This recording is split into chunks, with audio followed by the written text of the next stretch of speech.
everyone. We're going to somewhere.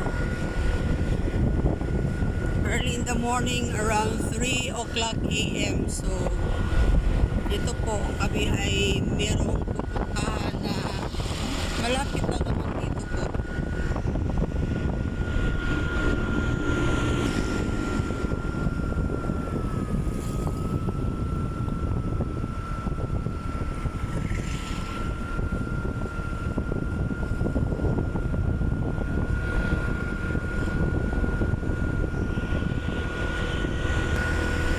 Huwag niyo po kalimutang mag-follow, like, subscribe po sa ating YouTube channel, sa Facebook page po ng Athens Live TV at po Anits Vlog at saka marami pa po tayong mga account. Meron din po tayong TikTok. So salamat po sa mga tumatangkilik po sa aking mga vlog. Sana po hindi po kayo magsawang manood at sundan niyo po ang aking journey. Salamat po sa inyong lahat.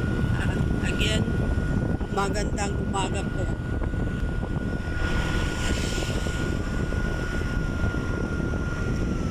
So from Kauswagan, we're going to Carmen. Mga ilang minuto lang naman. So medyo malapit-lapit lang po siya.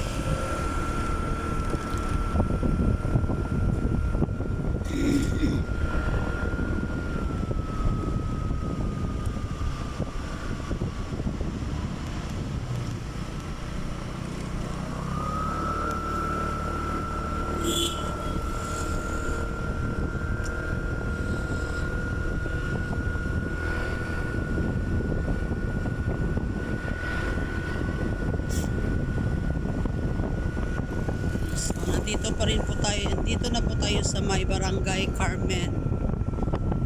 Ito po yung dito po sa loob yung public market ng Carmen.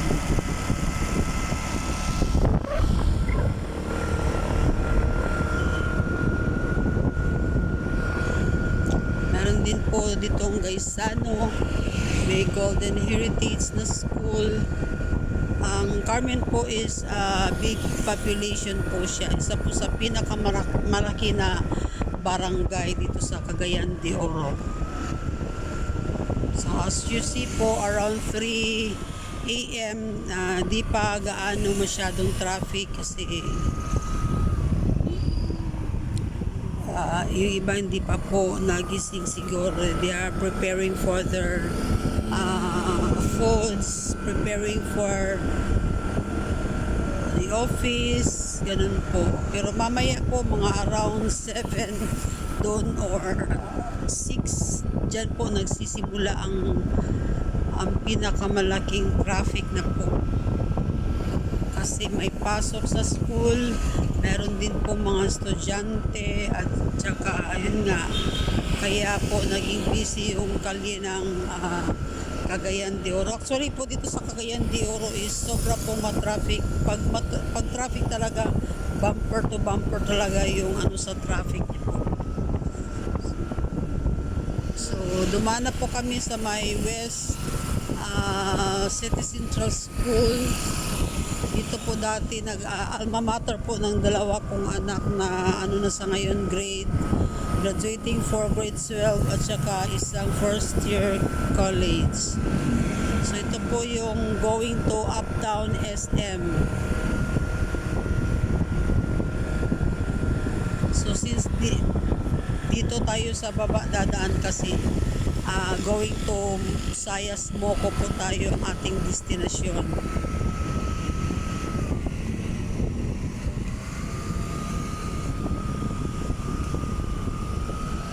Sana po nagugustuhan niyo po ang pagtutur ko sa inyo po sa mga lugar kung saan kami napunta at pumupunta. Kabata pa.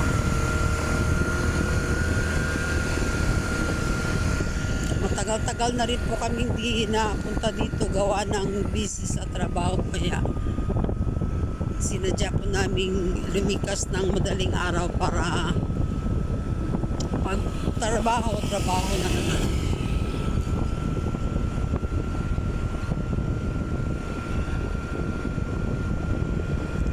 malapit na po kami sa aming destination.